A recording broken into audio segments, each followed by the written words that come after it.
Tonight on the Mac to the Future Livecast, go. Apple spins its way, oh, so very quietly, onto someone else's remote. Apple's own remote is updated with the Apple TV that'll cost around, a lot. Windows 11 may be coming virtually to your M1 Monterrey Mac, eventually, maybe. And iOS and iPadOS public betas are out. Should you dive headfirst or let others take that chance? All of that tonight and more, even more on the Mac to the Future Livecast. Go.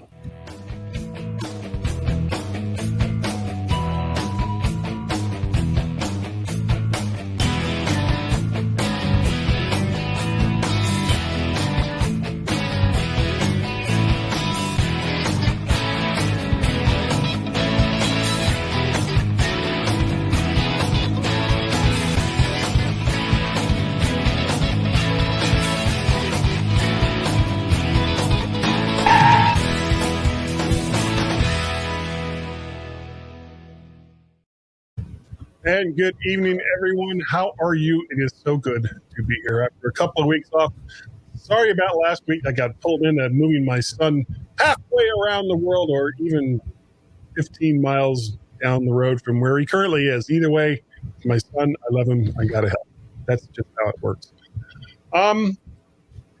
We got a lot of stuff to go over tonight, and we're sorry for the late start, but as usual, someone on the panel, and it's not always me.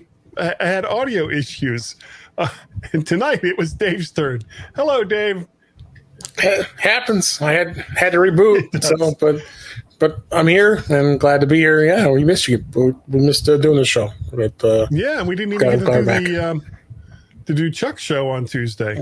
Yeah, he's on vacation the next 2 weeks, so he took the next two Tuesdays off. I don't know if you saw the post I did. It was I'm not Mac Voices. Yeah, that went over like a Led Zeppelin. Yes, it did. And we are, of course, it would not be the Mac to the Future livecast without Mr. Warren Sklar. Hello there, Mr. Warren Sklar. Yeah, it's good to be back. You guys must be going through a withdrawal of some sort. A little bit. There's no Chuck's Mac Voices, and last couple weeks there was no Mac to the Future. I didn't know what to do with myself. I can't do tomorrow, Dave. I think I told you I got people coming over. Where is he? There he is. Yeah. We saw the other part, Dave. Yeah. So yes, I'm here at the beach house, and we're going to do 4th of July shenanigans starting tomorrow. Got some people coming over, so there you go. No worries. So you're going to start it on the 1st. That's a hell of a long fireworks show. Well, the weather's supposed to be crappy, so we got to figure out something to do. So okay, very good. Yeah. Well, let's just dive right into it. This is a story that just kind of came out today. I didn't even know about this. Roku has a new streaming box called the Express 4K. It's a media player, which is really hardly news because they come out with them all the time. But for Apple, it is a little bit of news. It's a fraction of the price of the new Apple TV, but that's not a big surprise. But the real difference between previous versions of the Roku streamers and this one is that the remote that it comes with has a new button on it. And that button says Apple TV, which is something that I don't think Apple has ever done before with any other streaming service. Now, they have been putting out the application to, any TV maker that will stand still long enough for them to sneak it on. What's that? I'm pushing the Apple TV button. How's it working? Is it coming up? No. Coming up. This is an AirTag. Oh. So, what do you guys think about now? I mean, besides Apple TV, of course, there's Netflix, Hulu, and Disney Plus. But the kind of weird thing about this is there hasn't been a whole lot of fanfare. This was like the only thing I'd really heard about it. What do you think, Warren? I mean, the Netflix has been doing it. I think they were the first ones to do it. I think my first remote that had something like that was Netflix. And I have a bunch of them now that have Amazon and Netflix on it. So I've seen a bunch of them. this is going to be one of the things where if Apple TV like dies out. Hello. Yes, it will. What's going on? No. Dave's moving around. Oh, I heard nerds. I stay as still as I can in this squeaky chair of mine. No, it's just the only thought is if Apple TV dies out, it's going to look funny in a couple of years when you still have the remote and Apple TV is not there anymore. So, all right, what do you think, Dave? Well, I don't see it on this remote. I mean, it's got Netflix, Hulu, Disney Plus, and Sling. So it's new. I know. I'm kidding. Yeah, I think how many different streamers do you guys have?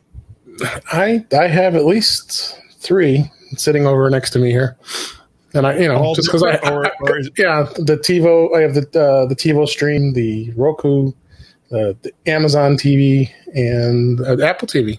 So I guess 4. But, wow. Yeah, because I like to experiment. No, I think it's a good idea.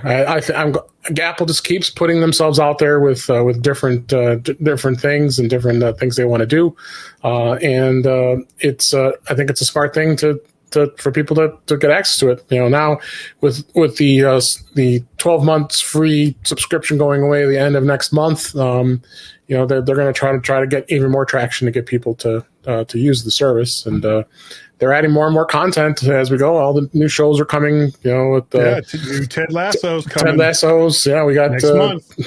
3 weeks. Yeah, 3 weeks. A little more than 3 weeks, and then you got the morning shows coming back, and a lot of other new shows that are coming. So, so you got a lot of new content. So I think Apple wants to get some traffic going, and why not put it on a Roku device? Yeah, it's one of the least expensive services out there as well. Yep, about $5. That's $4.99 a month. Yep. Are all 3 of you guys subscribed to Apple TV? Yeah. Just only 2 of us and 1 of you. Yeah. Well, yeah, but see, I'm schizophrenic, so okay. Yeah. All right. So you're talking to yourself. Okay. Yeah.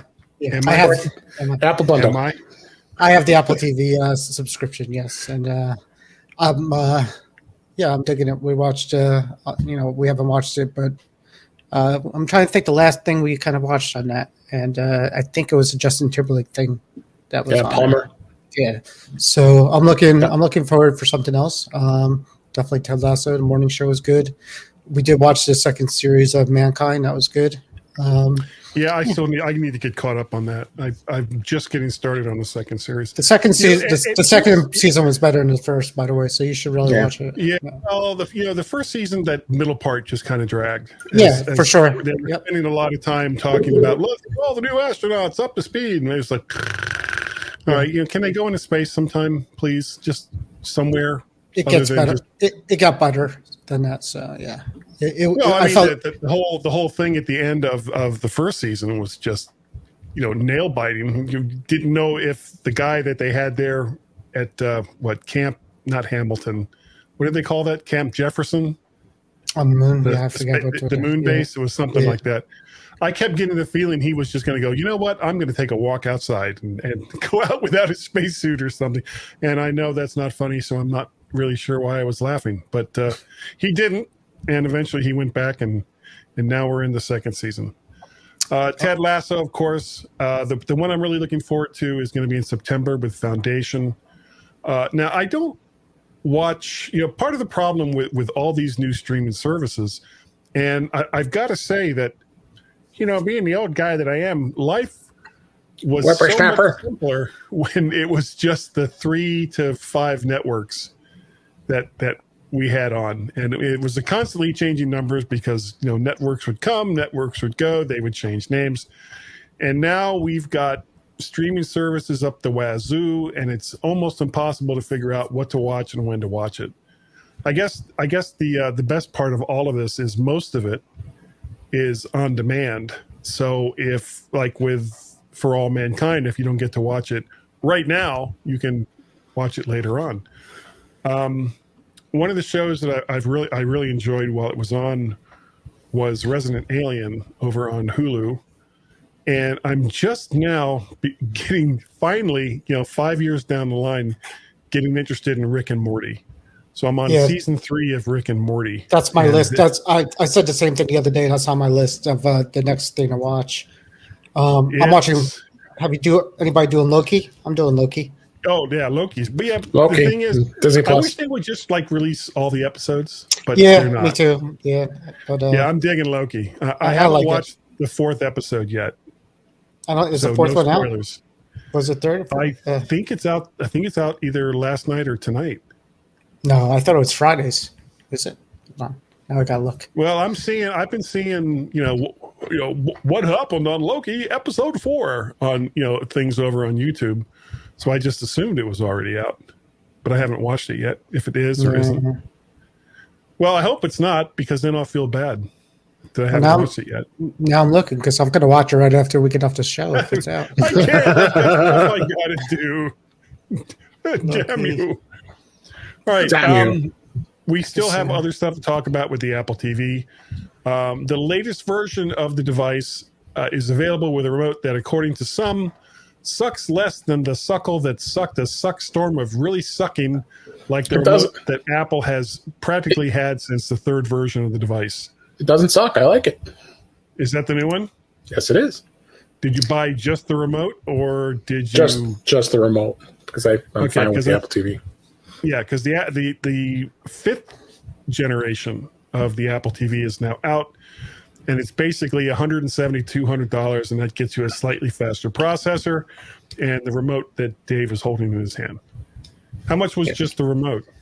$60. Wow. That's a lot. Derek says the new episode is out today. Yeah, I just saw that. So, and that Disney moved Loki to Wednesday. Yeah, because it was Friday last week. Oh, Star Wars Bad Batch. Yeah, that's another one I've been watching. And the weird thing is, I'm actually not a huge Star Wars fan as far as the movies go, but I really, really dug Rebels. I dug the Clone Wars, both the old and the new version of it. And so far, the Star Wars Bad Batch has kind of drawn me in too. And it's, it's not super different than what they've had in the past. Whoop, we just lost Dave somehow. Really did. Yeah. It's not super different from what it was. Are you still there, Dave? Yeah, I'm still here. I hear him. We just don't see him. I don't know. Something wonky's going on. Like, let me see if I can get back going here. Okay. Well, you can still talk to us. I can. I hear you. You can still talk to us. So, there's so many good choices with streaming TV right now that it's really, really hard to find time to watch everything. It's a good problem to have. It is. And the crazy thing is there are people out, like, I'm not a fan of the morning show. I haven't liked it from the very beginning that it came on. And I know that there are people that are like so into it. And some of these people, and it's weird how quickly some of these shows will develop like a super rabid fan base. And it doesn't matter whether it's Star Trek or Star Wars or the morning show or whatever. If you're willing to spend a lot of time arguing with strangers on the internet about a TV show that you like that they don't like, seek help. There's a problem there. I don't think there was any rabid fans on the about the morning show, to be honest with you. More of them were, definitely Ted Lasso, definitely the Mandalorian, things like that. But nobody was like, "Oh, you don't like the morning show? You heathen! Yeah, you suck. You totally suck." It was the kind of thing where people understood. If you didn't like it, they're like, "Yeah, I could see that." Yeah, and I liked For All Mankind. Like I said, I thought it dragged. It took me a long time to get through season 1 because just how draggy the middle part of the season was. But it picked up at the end of it, and the first episode or two that I've watched in the second season, it's kind of kept that beat going. So I'm happy with where they've taken that. But let's move away from Apple TV because we've been talking way too much about that. Now, not just to you and Warren, but to the people here that may be watching, all one of you, have you seen the promos for Windows 11? It looks a lot like some other less popular operating system on the market today with an available middle dock. There he is. He's back. And a few other things. However, don't worry about missing out on the Windows turned up to 11 since Parallels, the virtualization software, is working hard on making Windows 11 available on M1 Macs and macOS Monterey as soon as possible without actually giving a timeline. Yeah, so with Apple's former Windows working on a Mac method boot camp now delegated to the dustbin of highly touted features, Parallels and VMware's Fusion may be the only way going forward to do that Windows thing on your Mac, which is sad. So, I mean, Dave, you were showing me you've got Windows 11 on on Parallels, Intel Parallels, and so it's a Core i9 2019 MacBook Pro. So, but it's Intel based. So that's why I'm curious to know if they're going to get it running on an M1. I mean, doesn't the Windows 11 have to be ARM based? I had thought that's unless Parallels is coming up with something we don't know about. And my camera just froze again. Now, back in the day, they actually had a working version, not a real good version, but they did have a working version of Windows that would run on Apple's PowerPC chips, and that was a completely different architecture than Intel's. There's Windows 10 on ARM. I have it on Parallels on my M1. So, but it doesn't run Intel-based Windows software, or just ARM-based Windows software. So the deal is this: it runs ARM-based Windows software, but they're developing emulation for the ARM. Well, it emulates 64-bit too. Basically, is what it does. And Windows 11 is going to do emulation better. It's basically a Rosetta layer for ARM for to Windows. Intel. Yeah, it's a Rosetta for Windows. So 11. Let me ask you: is that going to work with the ARM-based processors that Microsoft is developing for the Surface tablets, or other computer makers, not counting Apple, not talking about Apple here, that may use ARM-based processors in their computers to run the ARM-based version of Windows? Is what going to work? Is it going to work with Apple's M1 ARM processor? Maybe. Because there are differences in the architecture. Well, I mean, they would have to, just like they do now with Boot Camp, they would have to, have the drivers and customize it to work. I'm sure they can get it to work if it's the same chip. Whether they do or not, who knows.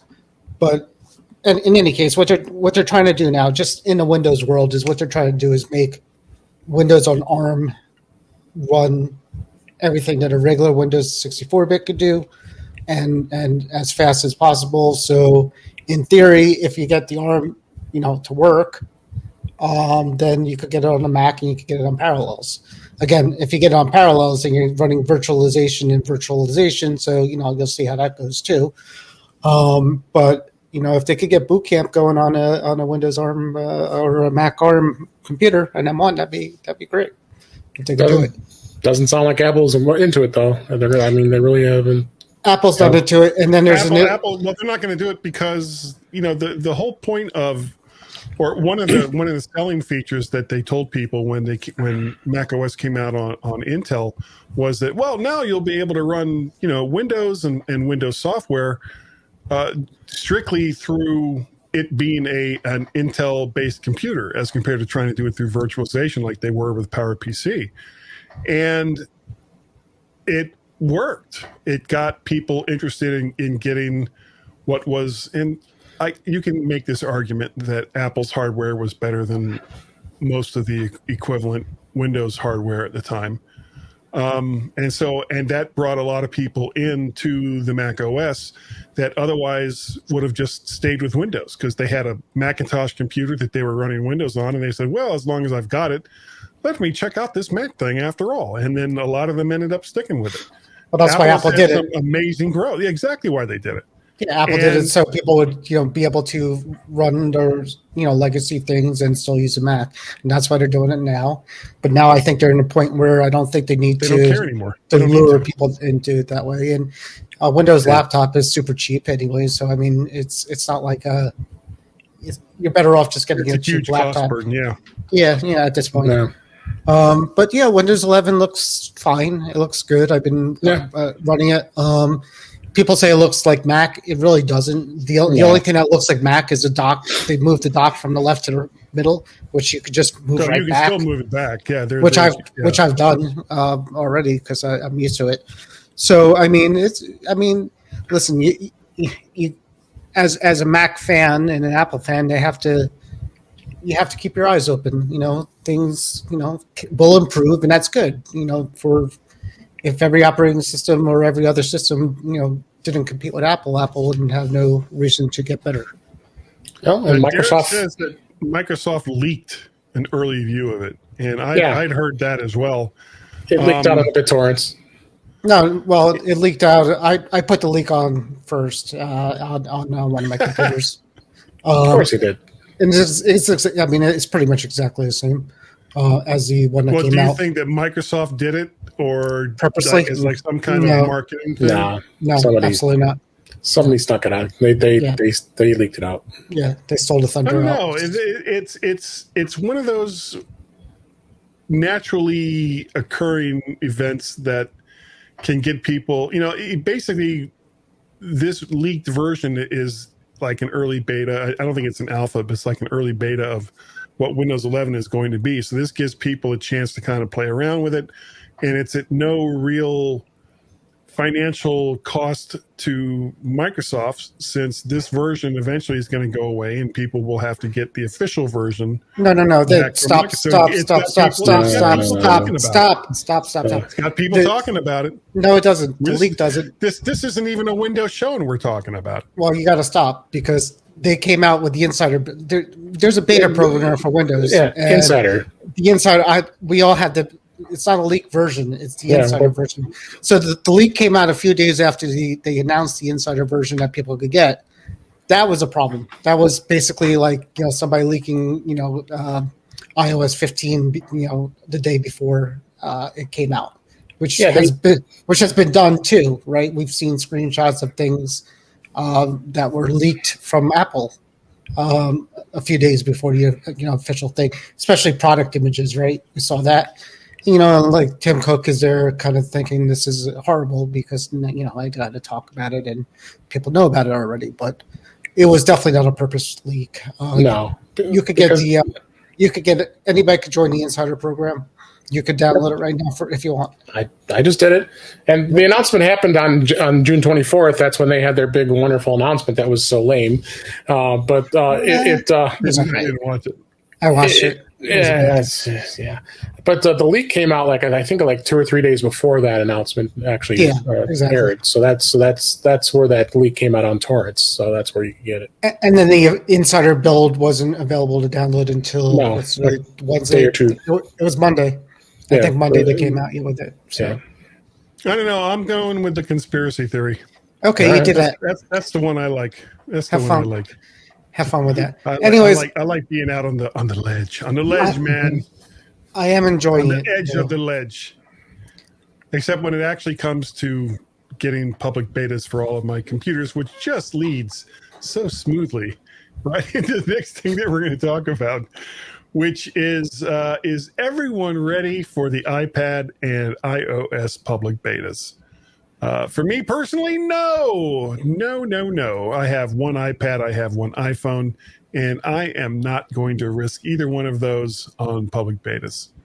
Well, guess what? That's why I was having camera problems, because this is an iPhone XR running on Camo, and it crashed. I had to reboot it, so and it's on iOS 15.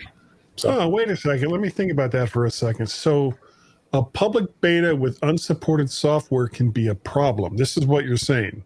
Yeah, I'm running developer. I'm running developer beta on the Mac we're on right now. We're fine. I'm running developer beta on this iPhone, which is working pretty well. I mean, this is developer beta too. Yeah, it's hit or miss. Yeah. So I have I have the betas on from the developer, and iOS is actually pretty good. I have 3 apps that don't open. There's actually one thing I wanted to kind of share. Hold on, I'll put in the notes here because this is actually really cool. Are you currently on Windows or are you on the Mac OS? I'm on Mac. I'm on my Monterrey. Yeah, because Dave, you were showing me some screenshots earlier. That was parallels, and I was running a Windows 11. Here, open up this link that I'm sending in the private chat. Oh, all right. Nope, that's not it. Nope, don't see it yet. Wait. Copy or paste. Paste from phone. Okay. Well, I found a bug. Are you having performance issues? I found a bug. Feedback assistant. Okay. Well, just put it in Facebook. I did. I just put it there. And so open it, the Facebook link. There you go. All right. Got it? And yeah, I see it. So and then this come over here. This is sort of a live list right now of every app that works and does not work in the iOS betas. And it's pretty accurate for the most part. Salesforce is on there. That's one that's kind of giving me the biggest amount of problems because I kind of use that more or less. But who's maintaining this? I looked up the guy's name and because I wanted to add to it, and I wanted to tell him a few of the things because it's not public. I can tell you in a second. So this has this been shared to the public? Yeah, it's been out. It's shared out. I'll tell you who it is in a second. Interesting. So that's the spreadsheet that you just sent. Yeah. Yeah, it's a Google Sheets. Yeah, if you look on the apps. If you look at not Fred Meyer. Oh my God. Oh no. Who? What is it? Fred Meyer. That is like my favorite store of all time, and the only one I've ever been to is in Idaho. Fred Meyer. I was able to find this guy's name, and now I can't find it. But any case. Okay, well, regardless, this is like a list of the iOS 15 beta. It's quite a laundry bunch list. Of the apps that are available, it'll tell you whether they're working, whether they're not working, what issues that it may be having, and what device that it was shown to be running or not running on. It's quite a list. Yeah, it is. It's listastic. It looks like Snapchat doesn't work. Yeah, I didn't try that yet.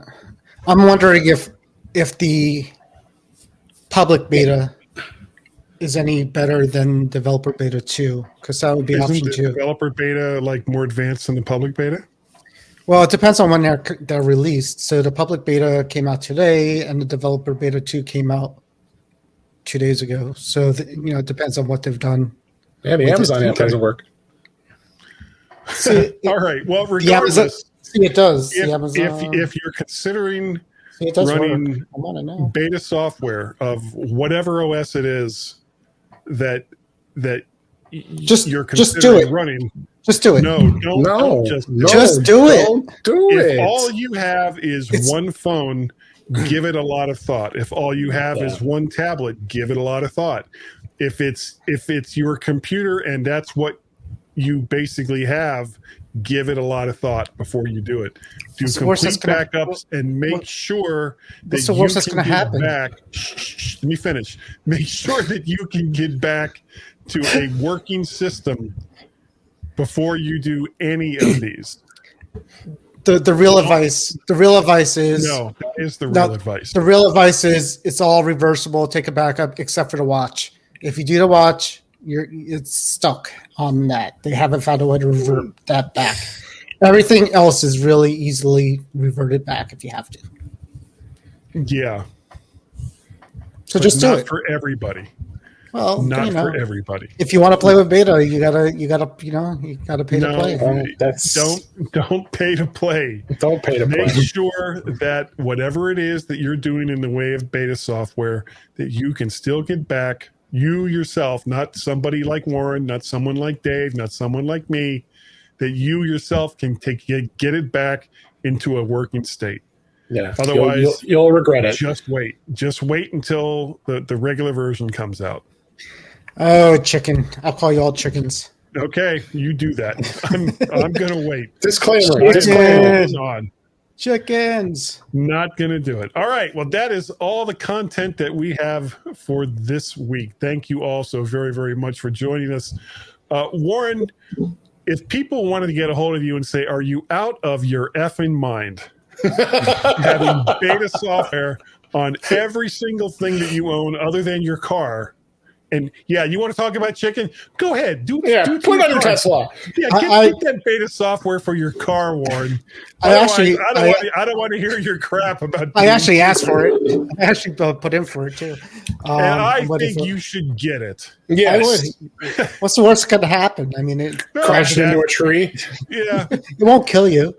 So if people wanted to get a hold of you before you die in fiery mayhem, how would they do that, Warren? They should do it quickly, I guess. Back to the Future Facebook group. This webcast that we do, Dave's in touch when I'm there. That's about it. W Square, most places. Yeah, don't worry about it. It wasn't important. Dave. In Touch with iOS at intouchwithios.com. Actually, Mr. Jeff Gamet will be on the show this week, so looking forward to that. That's tomorrow. Underpants. And MacWorks is live when it is live. We're off the next couple of weeks because Chuck taking a well-deserved vacation. How dare he?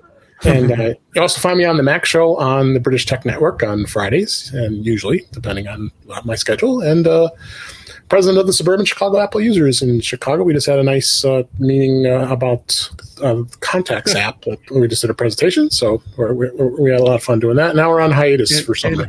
And who did that presentation, Dave? The fine presentation was done by Ms. Margaret Martin. She was very good, and it is out on YouTube too.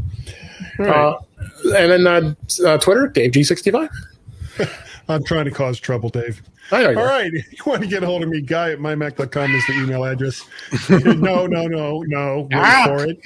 Wait for it. I'm causing trouble. Mac Parrot. There you go. Or VertShark over on the Twitters. You can also help donate to all of the crazy things that I do. Patreon is patreon.com/MacParrot. Coffee, ko-fi.com/MacParrot. And you can pay a pal at paypal.me/MacParrot. If you'd like to see these videos in someplace other than the Facebooks, you can go on over to YouTube, look up the VertShark. I don't know what to call it. Subscribe to the VertShark thing, and you'll get notifications, like, share, subscribe, all those crazy things right over there. Shut up, you. And you can also see me over the weekend with Gazmaz as we do the MyMac.com podcast. Car wreck. At least once or twice a week now. I've been being pretty good about it. You can catch me over in Guy's Daily Drive where I drive a car around and do a podcast because that's not at all a dangerous thing to do. So that is going to do it for us tonight. Thank you. Thank you also very, very much for joining us. And whether you're downloading it or watching live or listening at your leisure, we really appreciate it. Yeah, do them all at the same time. And have the audio be slightly out of sync. It's a really surreal, almost Pink Floyd Dark Side of the Moon kind of thing. Are you? Yeah, let's go with that. All right, say goodnight, everybody. Good night, Dave. Good night, Warren. Good night, Goran. I'm going to watch Loki now. Goran? Did you say Goran? Yeah, Loki's coming up. Bye. Goran.